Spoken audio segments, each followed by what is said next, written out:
If you have an abundance of perfectly ripe stone fruit like apricots, plums, or peaches, there is really no better dessert than a galette.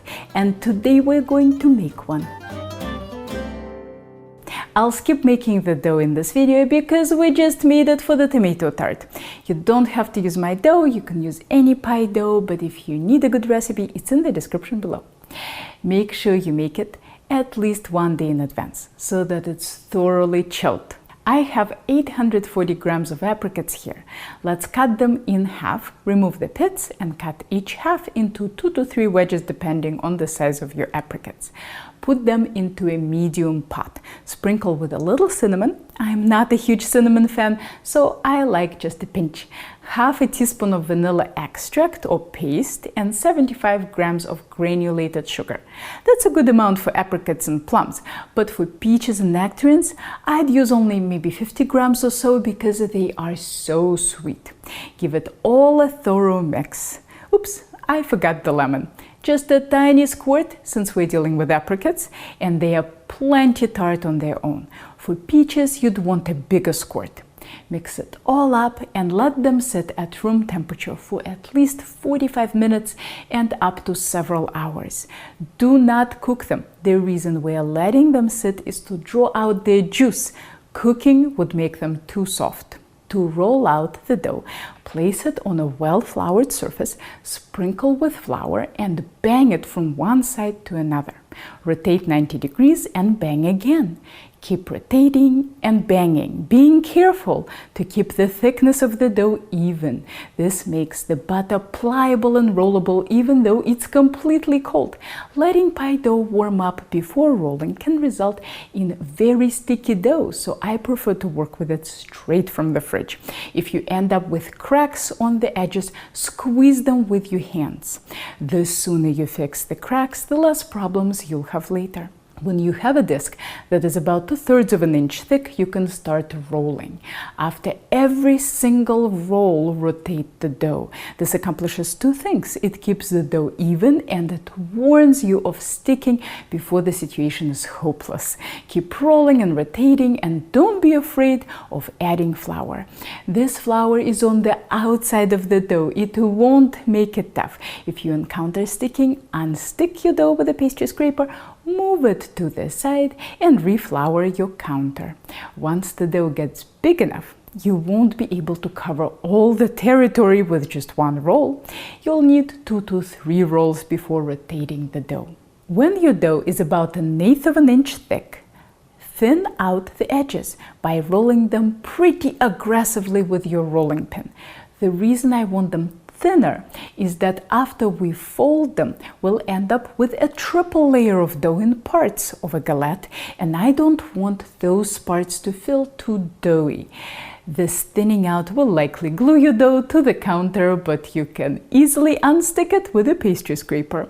Fold it in half, brush off excess flour, fold in half again, and brush on both sides. Transfer to a parchment-lined baking sheet, and if you have time, chill in the fridge for at least 20 minutes. Though baking it right away is fine too if your kitchen is not too hot.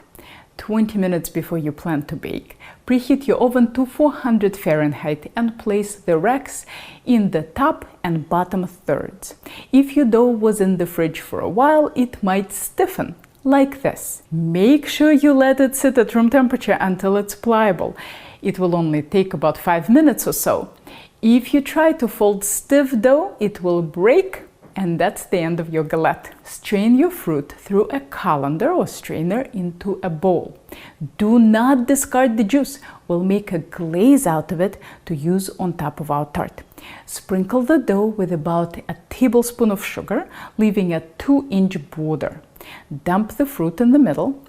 Fold the edges so that the fruit is partially covered. That's what's so great about galettes.